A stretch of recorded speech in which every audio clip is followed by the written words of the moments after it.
غدیری اسلام نے دنیا کو کیا دیا؟ حبیب ابن مطاہر دیا، حسین ابن علی دیا، علی الاکبر دیا، قاسم دیا، زینب کبریٰ دی۔ غدیری اسلام نے ہور دیا، غدیری اسلام نے زہیر دیا۔ اس اسلام نے کیا دیا؟ یزید دیا، ابن سعد دیا، شمر دیا۔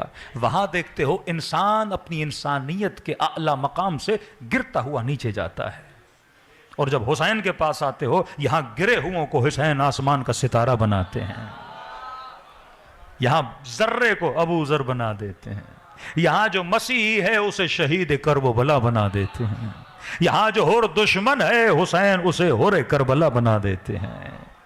ہاں، یہ اس اسلام کی شعاع ہے، یہ اس اسلام کا نور ہے کہ اگر نور کے پاس جاؤ گے خدا نورانی بناتا ہے، اندھیرے کے پاس جاؤ گے ظلمتوں میں چلے جاؤ گے۔ کیوں فرمایا مثل نور ہی کا مشکات، اللہ کے نور کی مثال ایک لالٹین کی طرح ہے، اس لالٹین کے اندر دو مصباح ہیں۔ مولا فرماتے دو مصباح سے مراد ایک حسن کا نور ہے، ایک حسین کا نور ہے۔ کیوں فرمایا ان الحسین مصباح الہدا، یہ حسین ہے جو چراغ ہدایت ہے اور کشتی نجات ہے۔ کہ اے مومن اگر تجھے نور و نورانیت ملے گی تو کس کے ذریعے سے ملے گی؟ امام حق کے ذریعے سے ملے گی۔ اگر حق کے قریب جاؤ گے تو تمہارا وجود لائٹ سے بھر جائے گا اور نورانی ہو جائے گا۔ تبھی فرمایا کہ آج ایک عرب کے قریب مسلمان ہے لیکن نور و نورانیت کہاں پہ نظر آتی ہے؟ آج نمازی ہر جگہ پہ ملیں گے، آج روزے دار ہر جگہ پہ ملیں گے، آج حاجی ہر جگہ پہ ملیں گے، لیکن ایک عرب مسلمانوں میں جس کے اندر خدا نے بصیرت رکھی ہے اور ظلم و ظالم کی پہچان رکھی ہے، نمازیں پڑھنے والے بہت ملیں گے لیکن وقت یزید کے مقابلے میں کھڑے رہنے والے صرف حسین کے چاہنے والے ملیں گے۔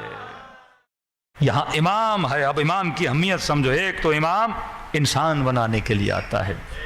آپ لاکھ اچھے لوگ مسند خلافت پر بٹھا دو، ان کی اچھائی سے ہمیں کوئی اعتراض نہیں ہے، سوال یہ ہے وہ انسان بنا سکتے ہیں کہ نہیں۔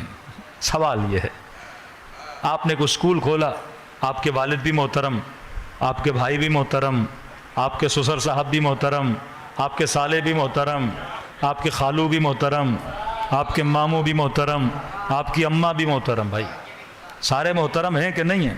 لیکن میں نے اسکول بنایا ہے، مجھے اسکول کے لیے ٹیچر چاہیے، اماں نہیں چاہیے، خالو نہیں چاہیے، ماموں نہیں چاہیے۔ اسکول چلانا ہے بھائی، مجھے کیا چاہیے؟ ٹیچر چاہیے۔ یہاں اسٹوڈنٹ تربیت کرنے ہیں۔ اب کوئی کہے کہ نہیں میری اماں بڑی اچھی ہیں آپ انہیں ٹیچر لگا دیں، تو میں کہوں گا آپ کی اماں کا احترام کرتا ہوں لیکن ہمیں کوئی ٹیچر صاحبہ چاہیے، کوئی ایسا بندہ ہو جو یہاں پہ اسٹوڈنٹ بنائے۔ آپ کو نہیں میرے بھائی کو لگا دیں، بہت نیک ہے، مسجد میں ڈیلی نماز پڑھنے جاتا ہے، لمبے لمبے سجدے کرتا ہے، اب بڑے بڑے قنوت میں دعائیں کرتا ہے، آپ نہیں بتائیے گریا بہت کرتا ہے نماز میں۔ میں نے کہا پڑھا لکھا کتنا ہے؟ اب بس تھوڑا بہت میٹرک فیل ہے، 9ویں پاس ہے، ہاں میٹرک فیل ہے، انٹر میں فیل ہو گیا تھا، نمبر کم ہے، بندہ بڑا اچھا ہے، اس کے اچھے ہونے سے ہمیں کوئی اعتراض نہیں ہے۔ میں نے اسٹوڈنٹ بنانا ہے، میں نے کسی کو نماز پڑھانا نہیں سکھانا یہاں پہ، وہ مسجد میں جا کے مولوی صاحب سکھا دے گا، ہاں نماز پڑھانی ہو آپ کے بچے کے پاس بھیج دوں گا۔ ہم نے کیا کرنا ہے؟ اسٹوڈنٹ بنانا ہے۔ امت یہاں پہ الجھ گئی، نبی جو اسکول دے کر گئے انہوں نے ہر کسی کو ٹیچر لگا دیا، کہ یہ خالو ہے، یہ چاچو ہے، یہ ماموں ہے، یہ دوست ہے، انہوں نے ہر کسی کو ٹیچر کی کرسی پہ بٹھا دیا۔ اب بھائی جن کا کام ہی نہیں تھا ٹیچنگ کرنا انہیں ٹیچر بنا دو گے تو شاگرد کیسے نکلیں گے اس اسکول سے جس کا کام تھا؟ اور شیعوں نے اسے ٹیچر بنایا جس نے جبرائیل کو پڑھایا ہوا تھا۔ بس مثال کے طور پہ کہیں کسی کے ذہن میں یہ نہ ہو کہ مولانا کوئی تعصب کی گفتگو کر رہے ہیں، میں ہمیشہ لوجک کی بات کرتا ہوں، مثال دے رہا ہوں۔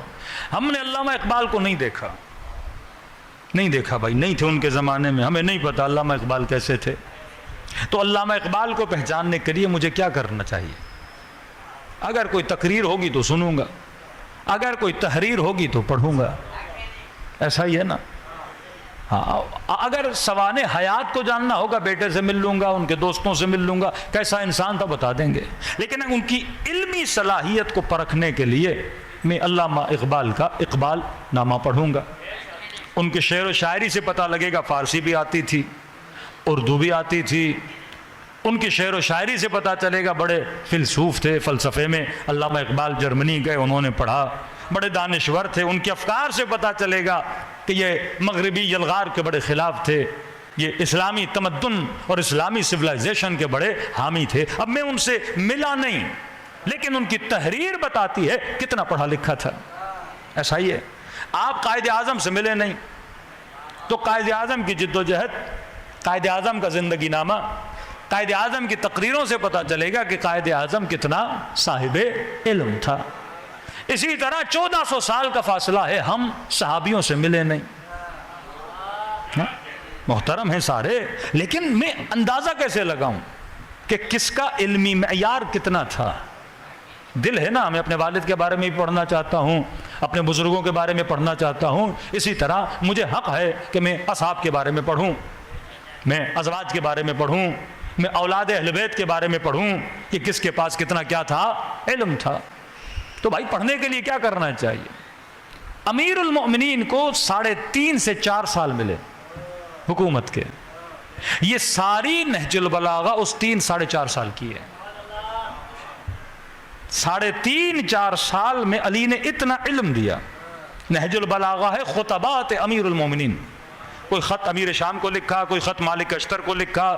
ممبر کوفہ پہ حاکم تھے نا، جب ممبر پہ جاتے تھے خطبہ دیتے تھے، حاکم تھے جمعے کے خطبے دیتے تھے، حاکم تھے تقریریں کرتے تھے، حاکم تھے جب جنگ پہ جاتے تھے تو لوگوں سے باتیں کرتے تھے، حاکم تھے اپنے سپاہیوں کو سمجھاتے تھے، حاکم تھے اگر معاشرے میں کوئی برائی ہوتی تھی اس کے خلاف کوئی کلام کرتے تھے۔ تو یہ جتنا فصیح اور بلیغ کلام آپ کو نہج البلاغہ میں ملتا ہے، کبھی خطبہ دیا جس میں الف نہیں، کوئی خطبہ دیا جس میں نقطہ نہیں، کوئی خطبہ دیا جس میں واو نہیں، کوئی خطبہ دیا صفات متقین کو بتایا، کوئی خطبہ دیا کہ مسلمان کے حقوق کو بتایا، کوئی خطبہ دیا جس امیر المؤمنین گزشتہ امتوں کے سوانح اور انبیاء کے قصے بتاتے ہیں۔ یہ صرف اور صرف 3.5 سے 4 سال کا علم ہے جو امت نے علی سے سنا۔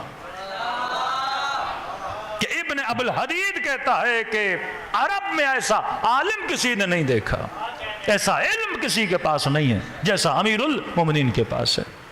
اللہ کے ساتھ تعلق، دعائے کمیل پڑھو، مناجات امیر المومنین پڑھو، چوتھے امام کو دیکھو، دعائے ابو حمزہ زمالی، ہم نہیں رہے لیکن دعاؤں کو پڑھ کے پتہ لگتا ہے کتنی عبادت کرنے والے تھے۔ امام حسین دعائے عرفہ، کتنا تعلق پروردگار عالم سے مضبوط ہے۔ علی کو 3.5 سے 4 سال ملے، اتنی قطور بڑی نہج البلاغہ۔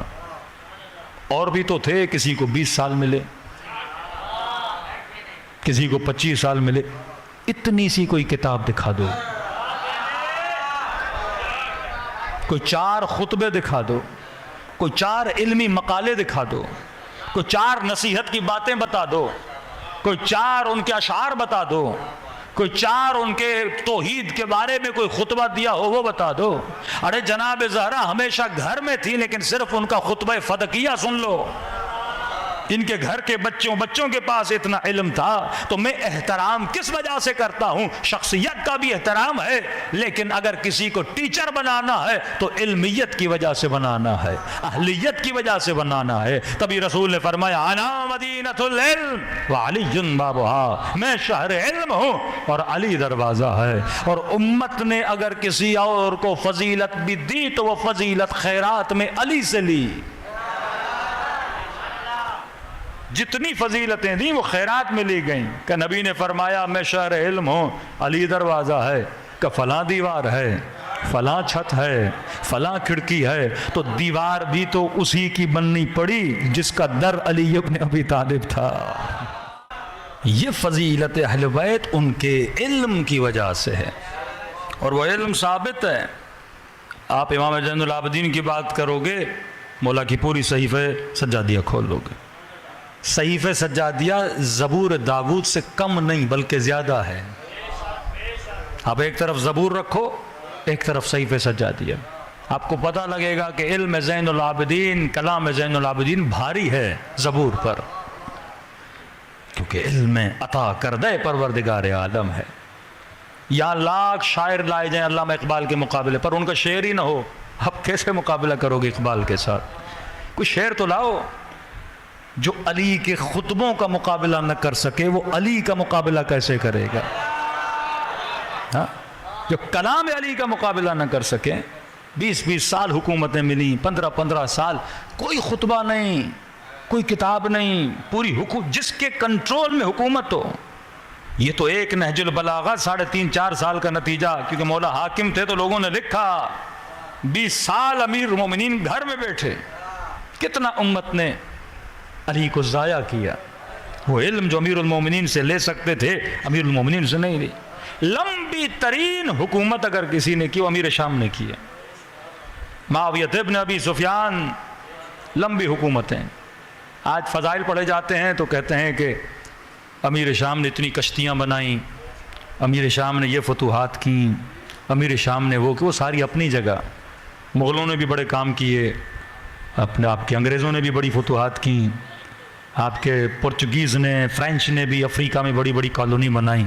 اسلام فتوحات کا مکتب نہیں، اسلام انسان سازی کا مکتب ہے. ہمیں دکھاؤ 4 خطبے امیر شام کے، ہم سنائیں گے. ہمیں دکھاؤ 4 نصیحت کی باتیں، 4 علمی باتیں. امیر شام بڑے نمازی تھے بھائی، تو 4 مناجاتیں ہمیں دکھاؤ. ایک دعائے کمیل علی جیسی امیر شام سے لاؤ. ایک مناجات ہے امیر المؤمنین، ایک صفحے کی مناجات ہے، انسان کے دل کو خدا سے ملا دیتی ہے. ایسی مناجات کسی کی لا کر دکھاؤ جیسی علی نے مناجات پڑھی. نہ صرف علی عابد تھے، جو علی سے جڑ گئے وہ سلمان بھی عابد بنے. جو علی سے جڑ گئے وہ حمزہ سمالی وہ بھی عابد بنے. جو ان سے جڑ گئے کمیل وہ بھی عابد بنے. آپ ان کی شخصیتیں دیکھو. اور آج تک جو ان سے جڑے ہوئے ہیں، واللہ ایک جنازہ عاشق علی کا اٹھا.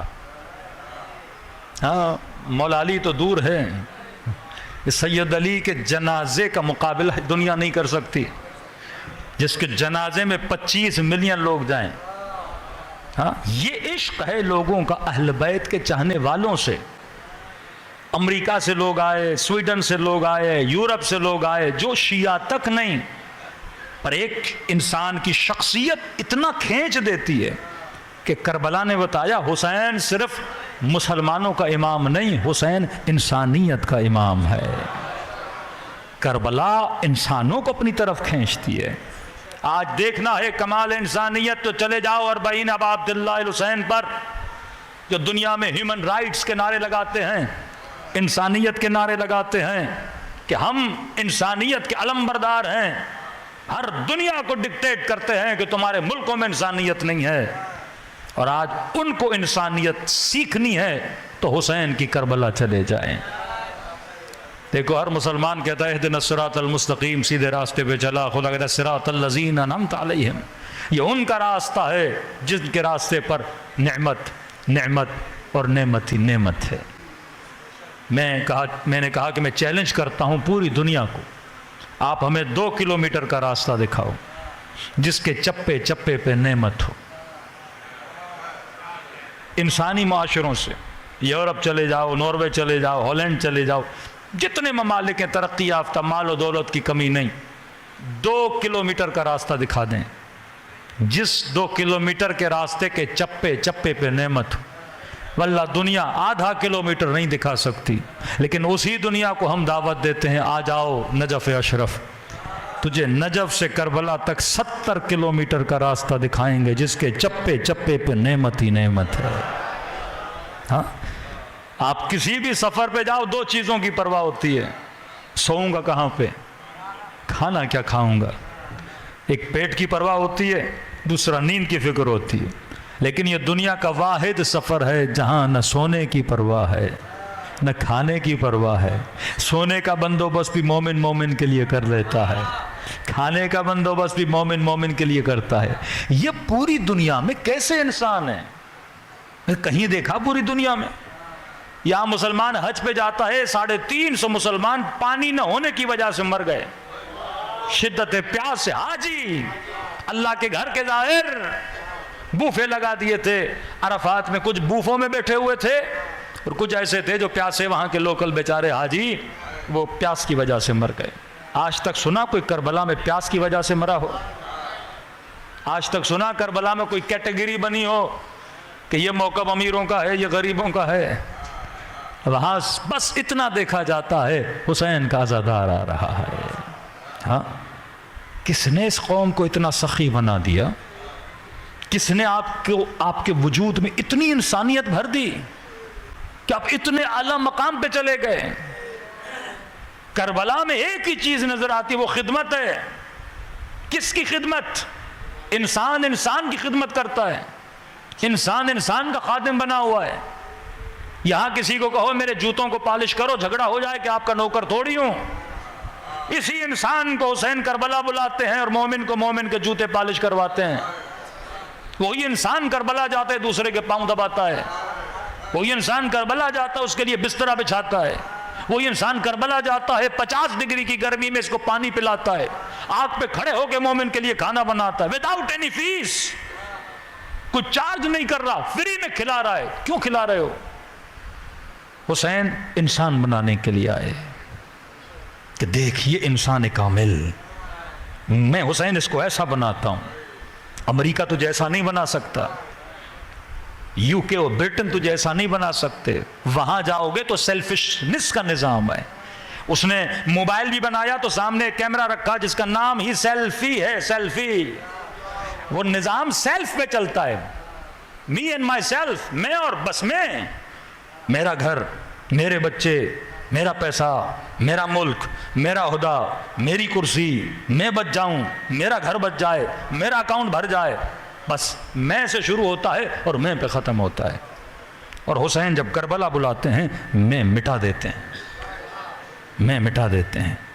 بسترا اس کے لیے لگاؤ، خدمت اس کے لیے، کھانا اس کے لیے، سبیل اس کے لیے، پاؤں اس کے دباؤ، پورے راستے آپ خدمت کرتے ہو، حسین کی نہیں، حسین کے عزادار کی۔